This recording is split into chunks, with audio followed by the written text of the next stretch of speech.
The shrill, indignant tone of my mother's voice sliced through the sterile quiet of my hospital room. "Don't you dare ask us to cancel our plans again. We've had these Elton John tickets for months." Her words, amplified by the phone's speaker, echoed off the tiled walls, a jarring intrusion into the hushed environment of the Las Vegas Medical Center.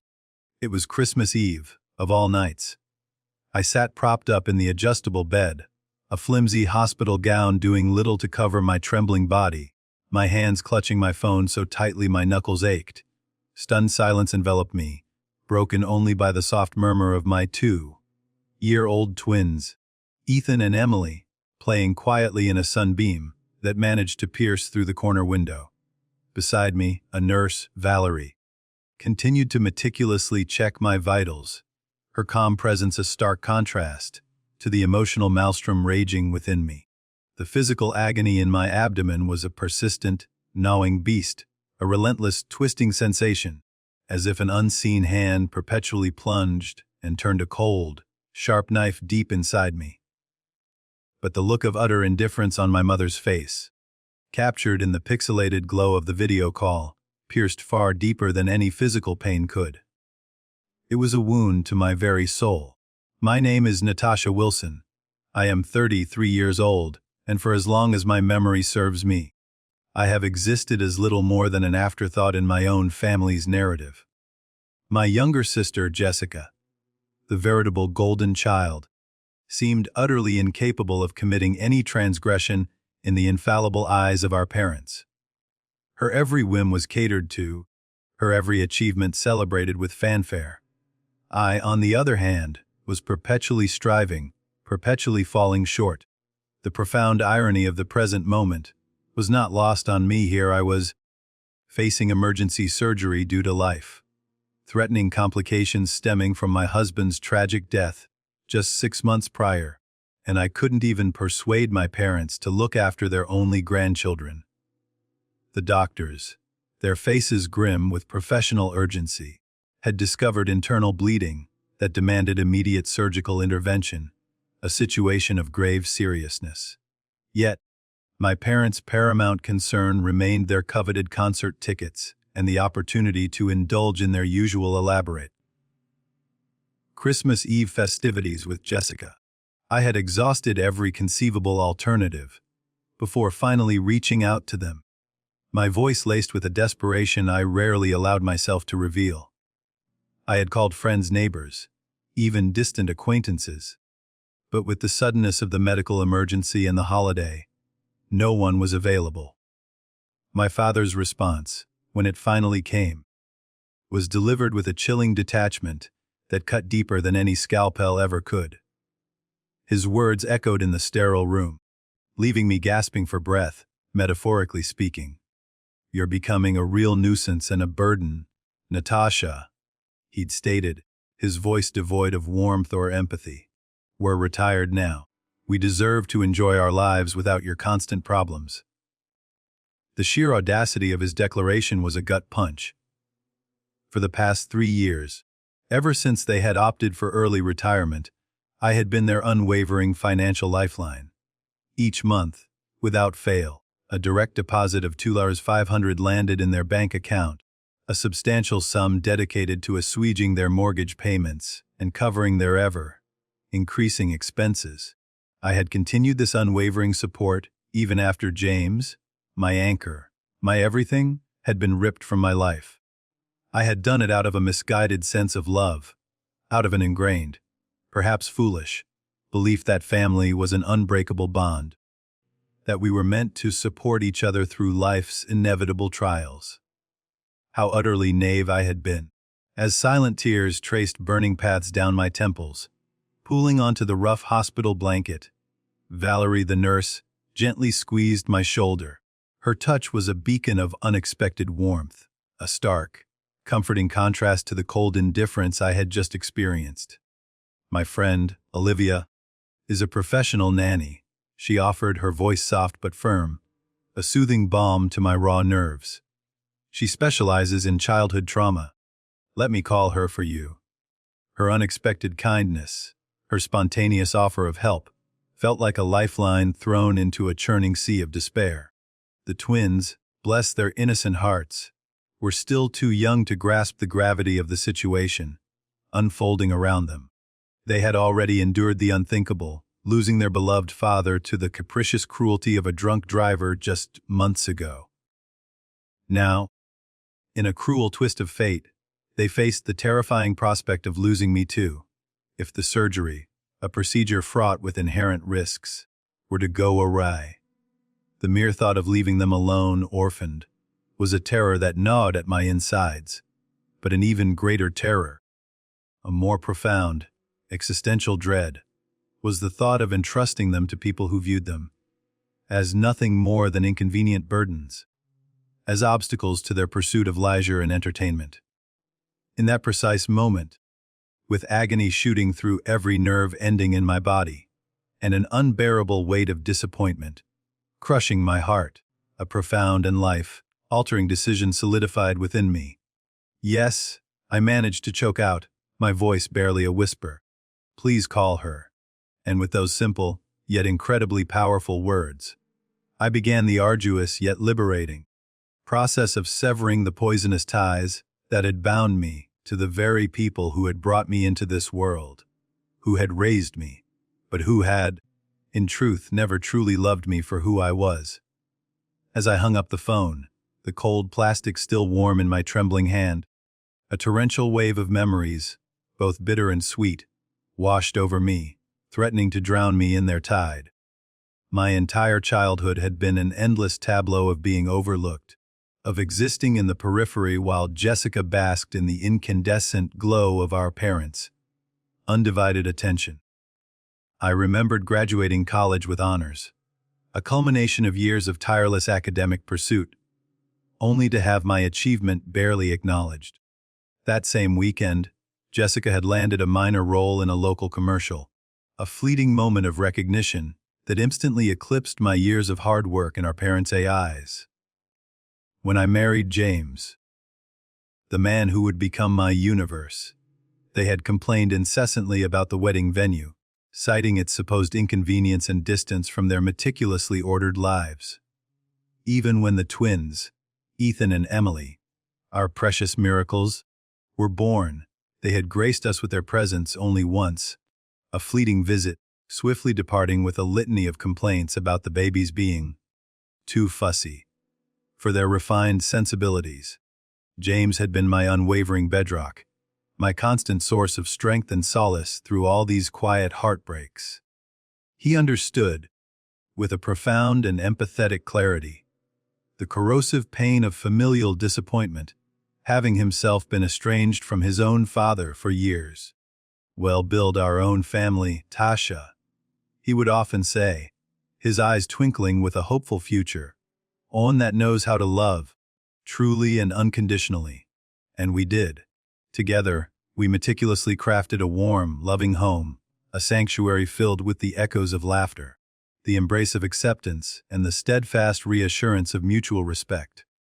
But 6 short months ago, a senseless act of violence, a drunk driver's reckless disregard for human life, had stolen him away, leaving me to navigate the treacherous waters of single parenthood, grappling simultaneously with the crushing weight of depression and the suffocating embrace of grief. Despite my profound, debilitating loss, despite the gaping void James's absence left in my life, I had continued my unwavering financial support of my parents, in a testament to my misplaced sense of duty.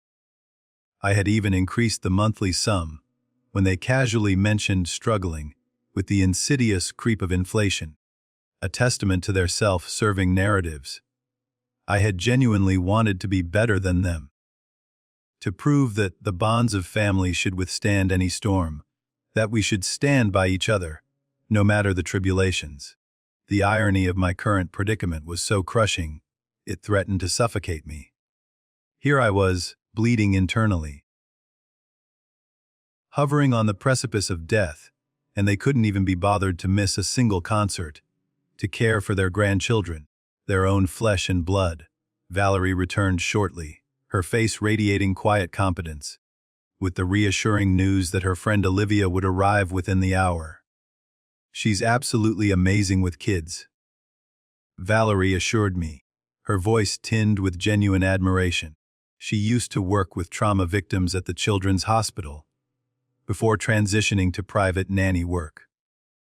A new wave of anxiety, cold and unwelcome, crept into my voice. "How much will this cost?" I asked, the words catching in my throat.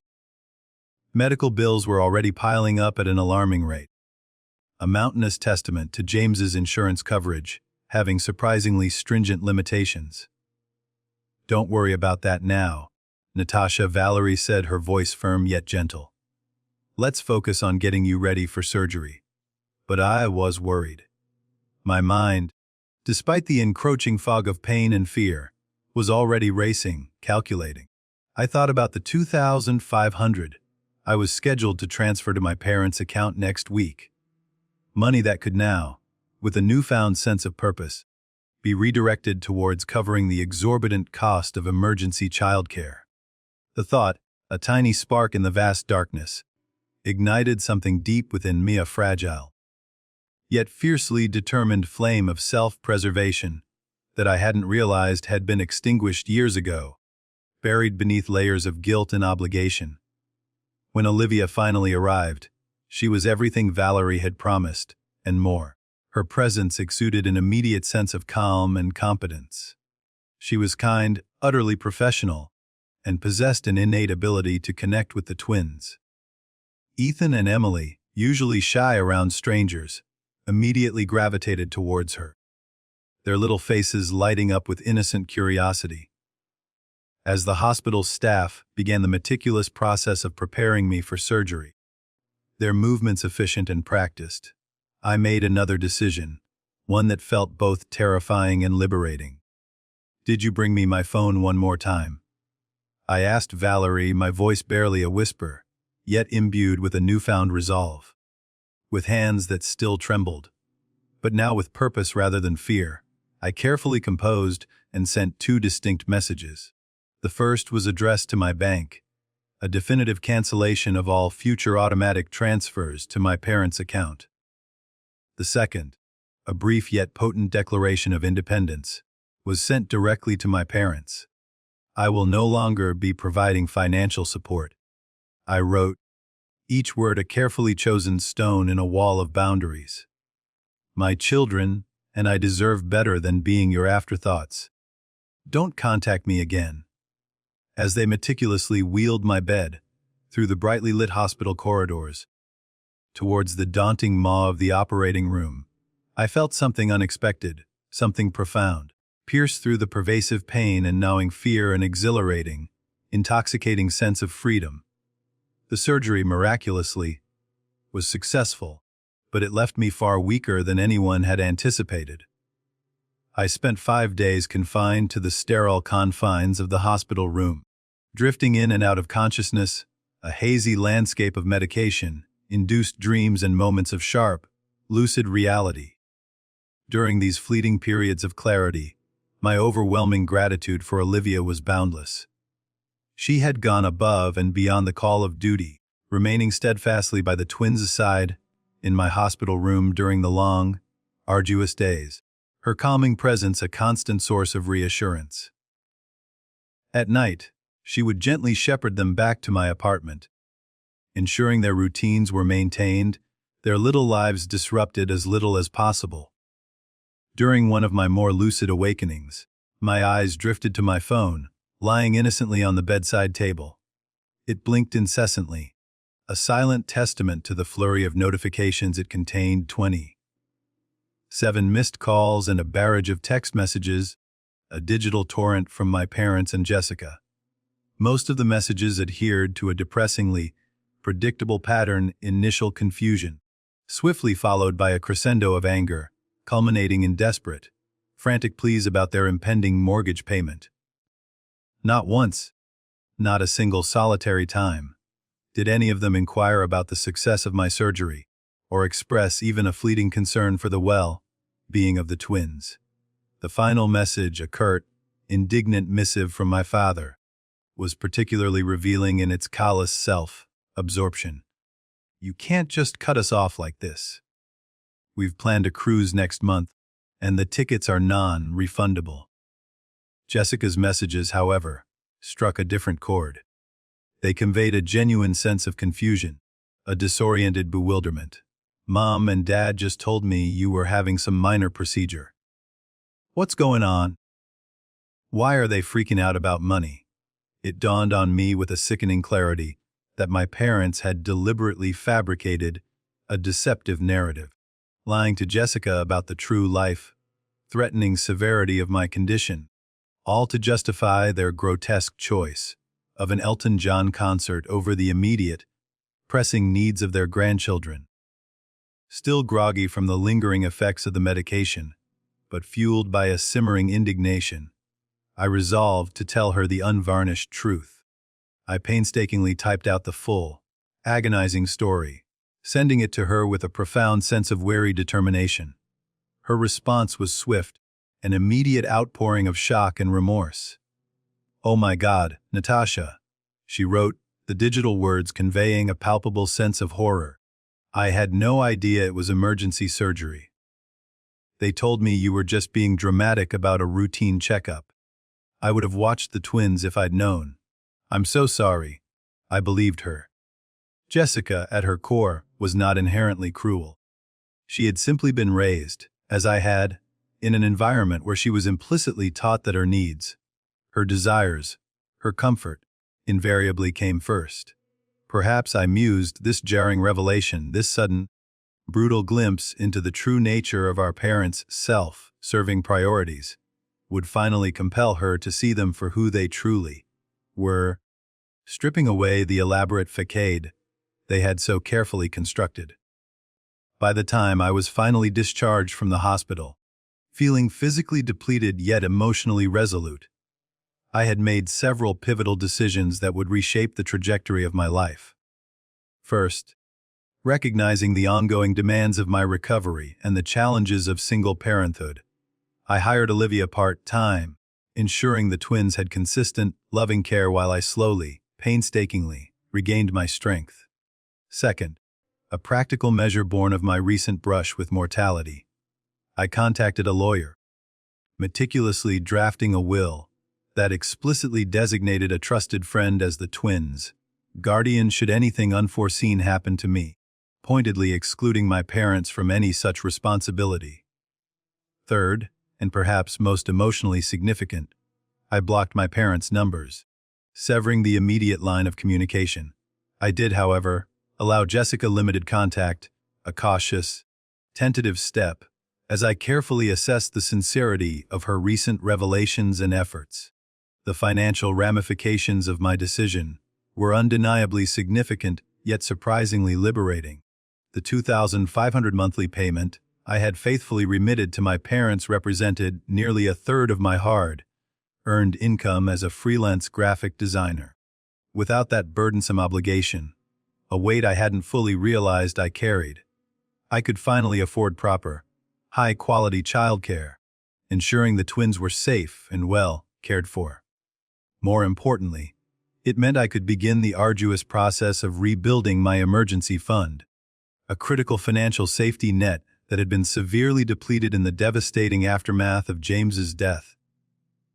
That night, as I lay in the familiar comfort of my own bed, the twins' gentle, rhythmic breathing, a soothing lullaby from their room across the hall, I felt a complex tapestry of emotions unfurl within me. There was the lingering ghost of guilt, an ingrained, insidious feeling that I was somehow inherently wrong for finally, unequivocally, prioritizing myself and my children. There was also a palpable fear, a knot in my stomach, at the daunting prospect of managing a demanding physical recovery while simultaneously caring for two energetic toddlers. But, beneath these familiar anxieties, a new, unfamiliar sensation began to take tentative root, a burgeoning, fragile sense of self-respect, a quiet, defiant acknowledgement of my own worth. My phone pinged, a gentle chime interrupting my reverie. It was a text from Jessica. "I just had a huge fight with Mom and Dad about how they treated you," she wrote, the words stark on the screen. I'm staying at a hotel tonight. Can we talk tomorrow? A flicker of hope, warm and unexpected, ignited within me.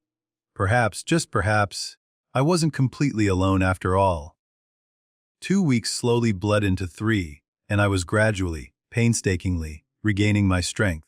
The incision site, a raw reminder of my ordeal, still throbbed painfully when I moved too quickly, a constant dull ache that served as a physical tether to the trauma. But each passing day brought a renewed sense of resilience, a quiet triumph over the lingering weakness. Olivia, true to her word, had been nothing short of a godsend, arriving each morning with a bright smile to expertly manage the twins, allowing me to focus on my remote graphic design work. My clients, blessedly understanding of my limited availability and the gravity of my situation, had been surprisingly accommodating, extending deadlines and expressing genuine sympathy. I was profoundly grateful for the flexibility of remote work, a lifeline that allowed me to remain physically present and emotionally connected to my children during this fragile period. Jessica had visited twice since our initial conversation, bringing thoughtful, healthy meals that eased my burden and spending genuine, unhurried time with the twins, tentatively forging a connection with her niece and nephew. Our conversations, initially cautious and laden with unspoken history, gradually began to unfurl, shedding layers of defensiveness. Eventually, she opened up, her voice tinged with a raw vulnerability, about her own distorted perceptions and experiences with our parents.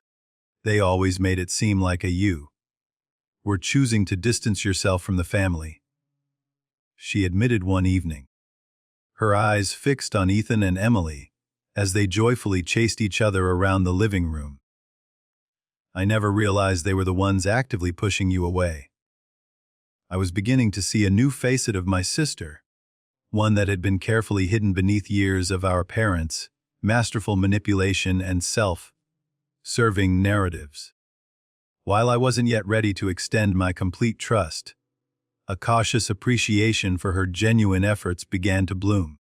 Then came the knock at the door, an insistent rap that I had, in the quiet recesses of my mind, been half expecting.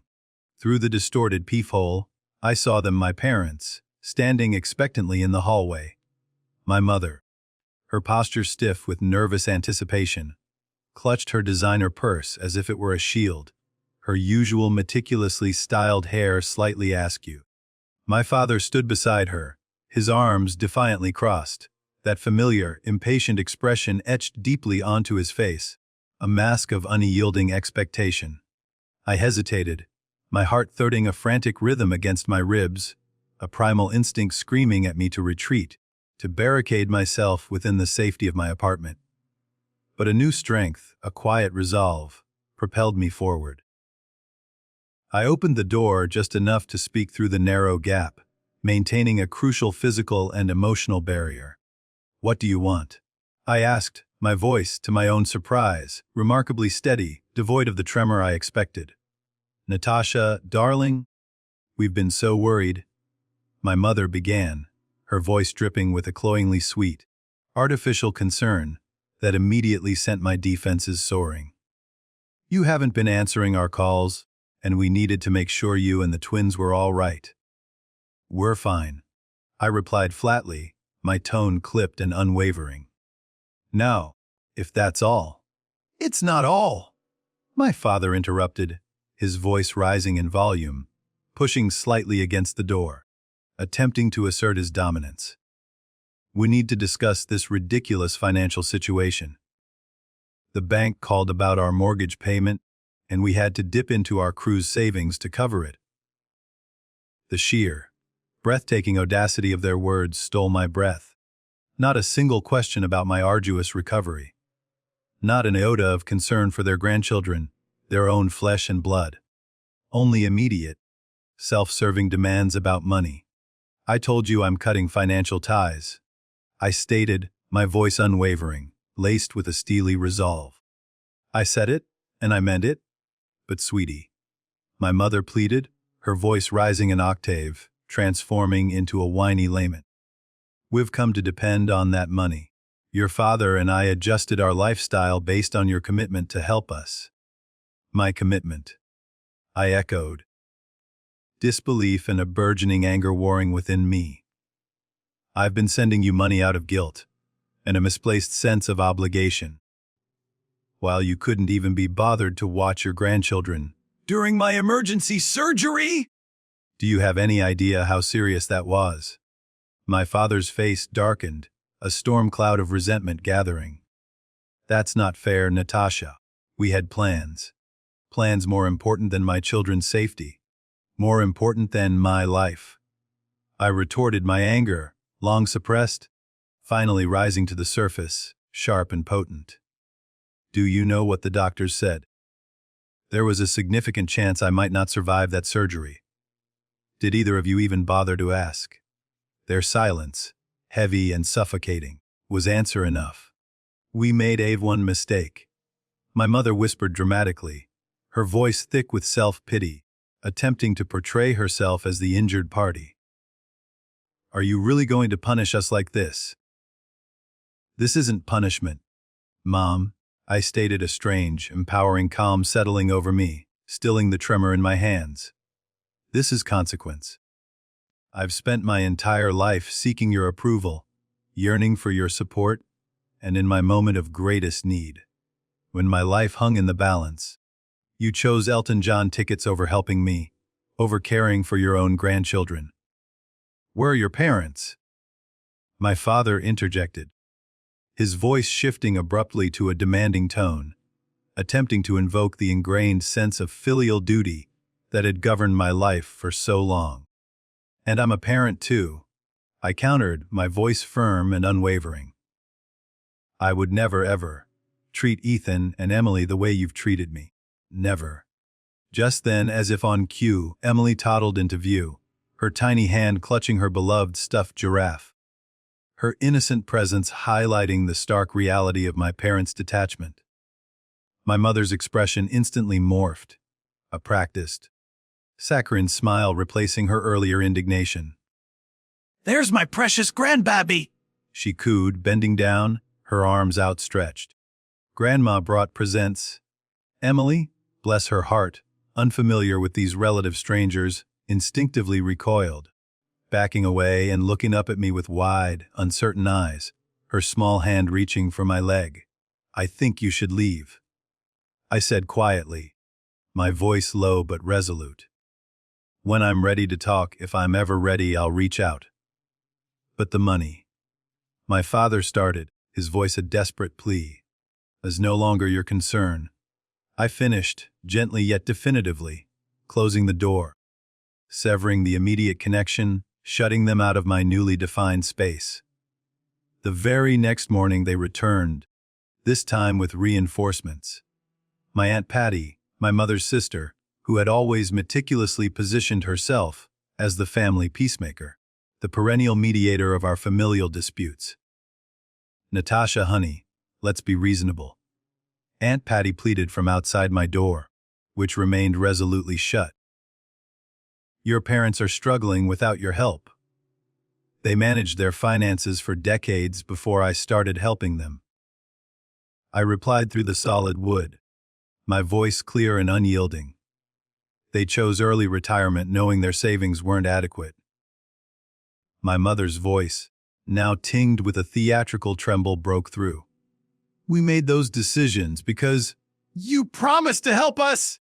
We've had to cancel our cruise, and now we might lose the house." Their attempts at manipulation, once so potent and suffocating, now seemed astonishingly transparent, almost comical, now that I had finally managed to step back, to extricate myself from the dense, suffocating fog of guilt they had so cunningly surrounded me with for years. When had I ever promised them a lifetime of unwavering financial support? I had, out of compassion, offered to help them temporarily after their retirement, a gesture of goodwill, but somehow, through their insidious reinterpretation, that had subtly yet undeniably evolved into an expected, permanent arrangement. "Mom, Dad, I'm recovering from major surgery and caring for 2 toddlers," I said firmly, my patience wearing thin. This conversation is over. I turned and walked away from the door, ignoring their continued, pathetic knocking and increasingly desperate pleas, the sounds fading into the background as I reclaimed my peace.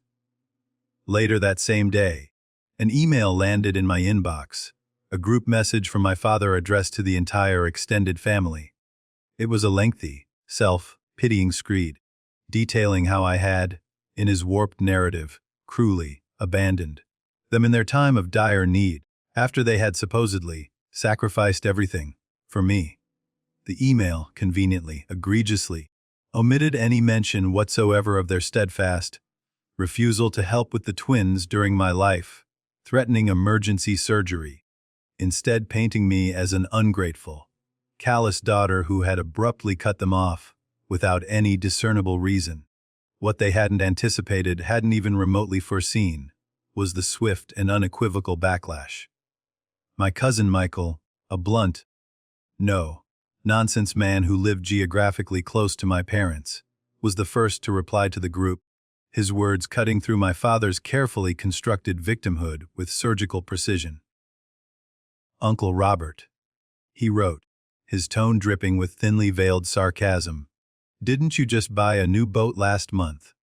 And Aunt Diana, never one to mince words, chimed in, "And Aunt Carol, wasn't that a new diamond tennis bracelet you were showing off at Thanksgiving?" Other family members, emboldened by Michael and Diana's directness, began to chime in, many privately messaging me, demanding the full, unvarnished story. Even Aunt Patty, my mother's sister, and the supposed family peacemaker, called me directly after learning the shocking truth. "I had no idea about your surgery, Natasha," she admitted, her voice laced with genuine remorse. "They told me you were just being dramatic about some routine procedure and using it to punish them financially."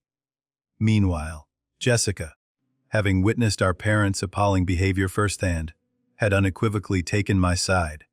She became an unexpected, yet fiercely loyal, ally. Together, we meticulously crafted a single, concise, and utterly factual response to the entire family email thread. It simply stated, "I recently underwent emergency surgery, with a significant risk of complications. My parents refused to watch my children during this time, because they had concert tickets. I am now focusing on my recovery, and caring for my twins without additional stress." The ensuing wave of support was utterly overwhelming, a warm embrace from an extended family I hadn't realized cared so deeply. Cousin Michael's wife, a phenomenal cook, dropped off a steady stream of delicious, home-cooked meals, easing my burden during recovery. A second cousin I barely knew, a kind-hearted woman named Sarah, offered her services as a part-time babysitter free of charge, an act of astonishing generosity. Jessica, now a constant, welcome presence, started spending weekends at my apartment, diligently getting to know her niece and nephew, showering them with affection while actively helping me recuperate. Most surprisingly, Valerie, the nurse from the hospital, connected me with a support group specifically for young widowed parents. Their first meeting was held via Zoom, allowing me to participate from the comfort of my home, a safe haven. And for the first time since James's devastating death, surrounded by people who had walked my painful path, who understood my unique blend of grief and resilience, I felt truly, profoundly understood. My parents' financial situation, meanwhile, continued its rapid, undeniable deterioration. They had, indeed, been living far beyond their actual means, blindly counting on my substantial monthly contributions to maintain their extravagant lifestyle of frequent travel and ostentatious luxury purchases. Jessica, after reluctantly agreeing to help them review their chaotic finances at their increasingly frantic request, made a shocking discovery. They had taken out a second mortgage on their house, just a year prior, a massive sum used to finance the purchase of my father's new boat, all under the misguided, arrogant assumption that I would continue to subsidize their primary mortgage indefinitely. They've been lying to everyone. Jessica said, her voice laced with a mixture of shock and exasperation, after poring over their convoluted financial statements.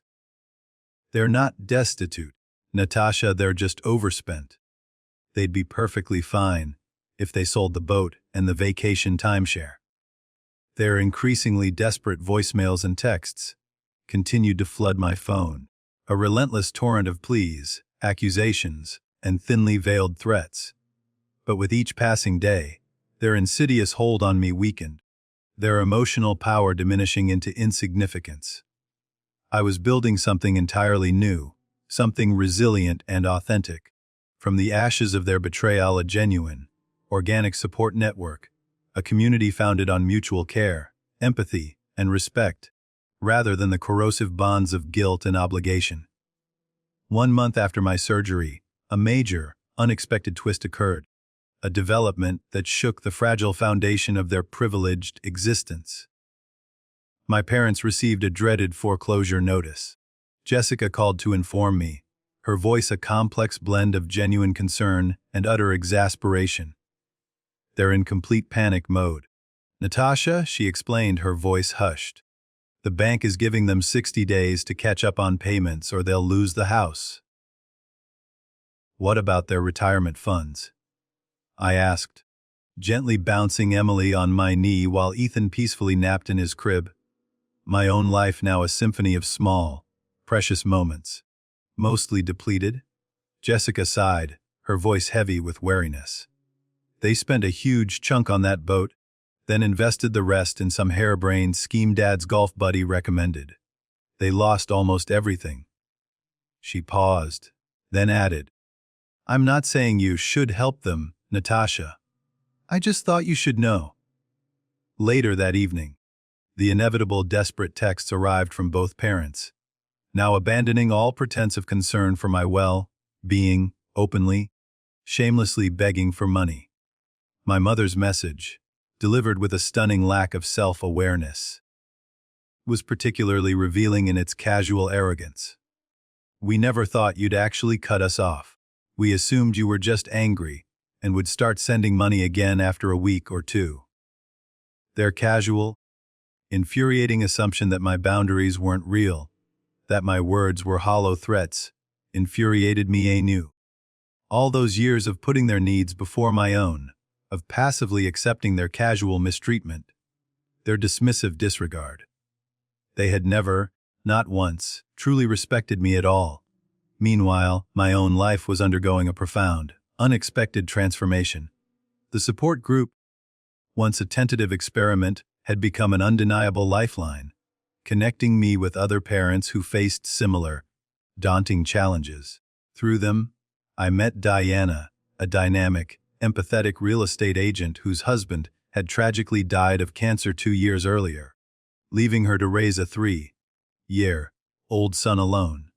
She helped me envision options I hadn't thought possible, opening my eyes to new possibilities, like selling my small, expensive apartment and strategically using the accumulated equity to move to a more affordable neighborhood, one that boasted better childcare options and a more family-friendly environment. I'd also started a small, nascent side business designing bespoke memorial websites, a project inspired by the deeply personal one I had created for James. Several members of my support group had already commissioned sites, and word was beginning to spread, slowly but surely. For the first time since becoming a widow, I felt a burgeoning sense of purpose, a calling beyond the mere, relentless grind of survival. The stark contrast between my burgeoning growth and my parents' undeniable collapse became even more glaringly apparent when they showed up, unannounced, at my apartment again. This time, they came armed with a detailed, meticulously prepared spreadsheet of their mounting debts, a desperate, final plea. We need a 14,000 to catch up on the mortgage and avoid foreclosure, my father explained, his usual authoritative tone now tinged with a palpable, almost pathetic desperation. I invited them in, not out of any lingering sense of obligation, but out of a genuine, detached curiosity, eager to hear their perspective now that they were truly, irrevocably, facing the tangible consequences of their reckless choices. "What about selling the boat?" I asked, gesturing for them to sit at my small dining table, its surface scarred with the everyday marks of toddler life. "Would take a loss," my father protested, his voice laced with a petulant indignation. "And the timeshare," my mother added quickly, interjecting with a practiced sigh. "We've tried, but the market is terrible." She paused, then added, with a baffling lack of self-awareness, "Besides, those are our retirement luxuries." I almost laughed aloud at the sheer absurdity. A bitter, hollow laugh. "Luxuries you can't afford," I observed, my voice devoid of emotion. "Could afford them with your help," my father countered, his tone hardening, reverting to his familiar pattern of blame. "It's the least you could do after everything we've done for you." "What exactly have you done for me?" I asked quietly, the question hanging in the air between us like a challenge, sharp and unavoidable. The twins, as if sensing the emotional tension, chose that precise moment to toddle into the room, Ethan clutching his favorite truck, Emily babbling happily, their innocent presence a stark contrast to the adult drama unfolding. My parents' expression softened instantly, a familiar, practiced facade sliding into place. "There are our precious babies," my mother cooed, reaching instinctively for Emily, who promptly, instinctively, hid behind my legs, her tiny body pressed against mine. "They don't know you," I stated simply, my voice unwavering. "You've seen them, 3 times in their lives. You chose not to be involved." "That's not fair," my father protested, his voice rising in indignation. "We're busy people. Too busy for your only grandchildren. Too busy to help your daughter through emergency surgery, but not too busy to ask for money," I observed, my voice cutting through their excuses with surgical precision. "I think that says everything about your priorities." My mother's face crumpled, whether from genuine emotion or calculated manipulation. I couldn't tell anymore, nor did I care. "Without your help, we'll lose everything," she whispered, her voice trembling. "I lost my husband," I replied, my voice steady, reflecting a newfound inner fortitude. "My children lost their father. We survived. You'll survive too." 3 months after my surgery, the inevitable came to pass. My parents were forced to sell their house to avoid foreclosure. Jessica, who maintained a cautious distance from me, kept me updated on their deteriorating situation. They had managed to find a modest condo, a significant downsizing from their sprawling 4,000 square foot lakefront property.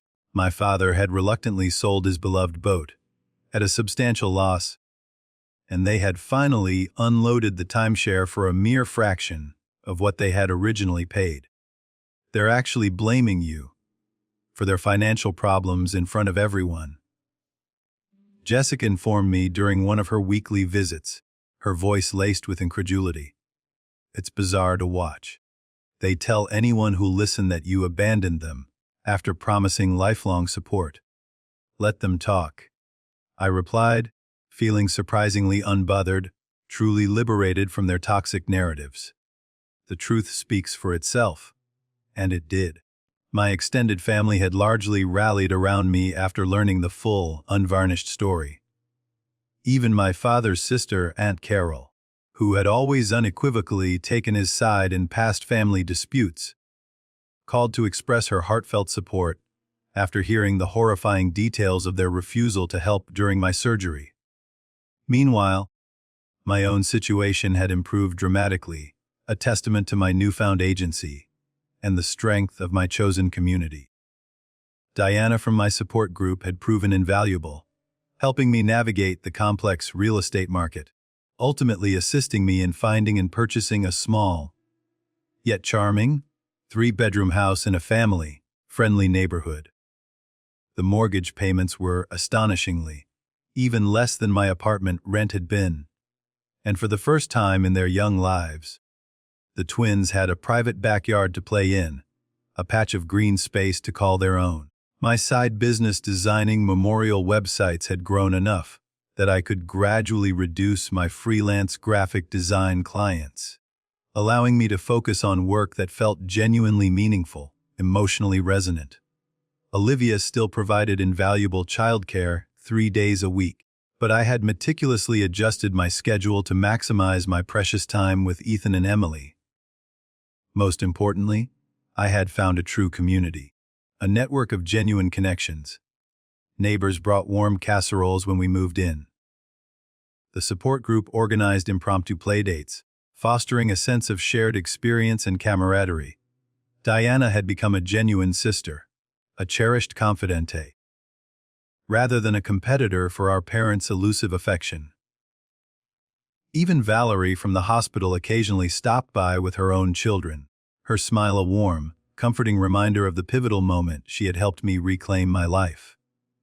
I had lost my husband, and I had, through sheer will, severed the toxic ties with my parents, yet somehow, paradoxically, I felt less alone than ever before. 6 months after my surgery, a small unassuming envelope arrived in the mail. Inside I found a letter, an actual handwritten letter, from my mother. I almost threw it away unopened, a primal instinct to protect myself, but a flicker of unbidden curiosity. A tiny spark of the unknown ultimately won out. Inside I discovered something I had genuinely never seen before, a genuine, unequivocal apology. "I've had time to reflect on my behavior," she wrote, her handwriting surprisingly steady. "Watching you build a life without our help has forced me to confront some painful truths about myself as a mother. I was jealous of your independence, your incredible resilience.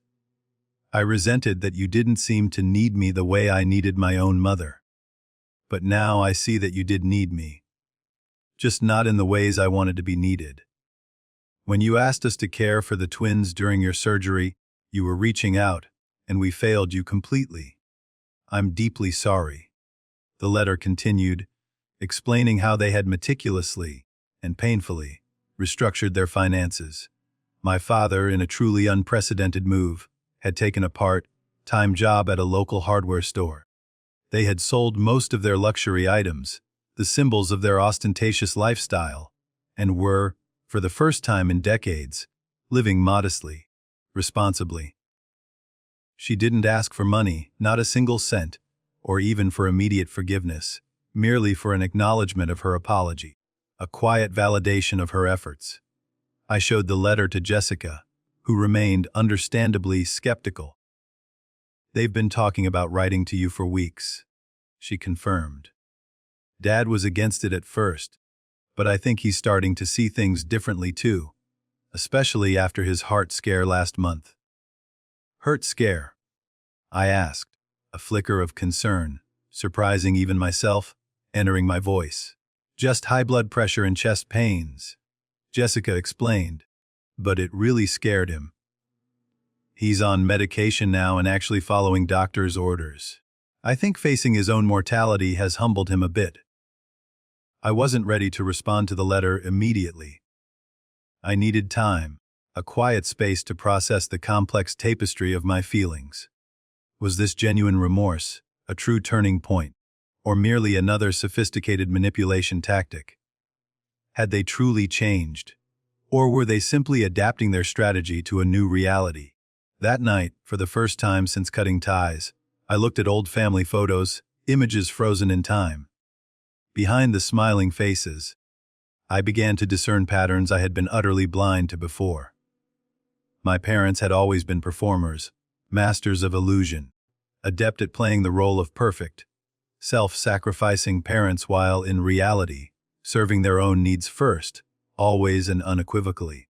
A year after my surgery, a full year of quiet healing and profound growth, I finally agreed to meet my parents at a neutral location, a quiet, unassuming cafe near my new home, a place devoid of shared history or emotional baggage. When they arrived, I barely recognized them. My father seemed smaller somehow, his once confident, almost swaggering posture replaced by a humbler, more subdued demeanor. My mother's once ubiquitous designer clothes, had been exchanged for simple, practical attire, a subtle yet striking visual testament to their changed circumstances. The twins were happily with Jessica for the afternoon. I wasn't ready for a full-blown family reunion just yet. We sat in an awkward, almost painful silence, punctuated only by the clinking of coffee cups and the muted hum of conversation from other patrons. Then, my father did something utterly unprecedented, something that truly startled me. He cried. Deep, gut-wrenching sobs racked his frame, tears streaming down his weathered cheeks. "I've been a terrible father," he admitted, his voice breaking, raw with emotion. "And an even worse grandfather. I don't expect your forgiveness, Natasha, but I want you to know that I see it now. How selfish we've been, how utterly blind." My mother reached across the table, her hand hovering, not quite touching mine, but gesturing towards it, a tentative olive branch. "We've spent months in family therapy," she explained, her voice soft, devoid of its usual dramatic flourishes. "It was Jessica's idea, and we resisted at first. God, how we resisted. But it's been transformative. Truly. I didn't rush to forgive them, didn't offer any empty promises I couldn't keep.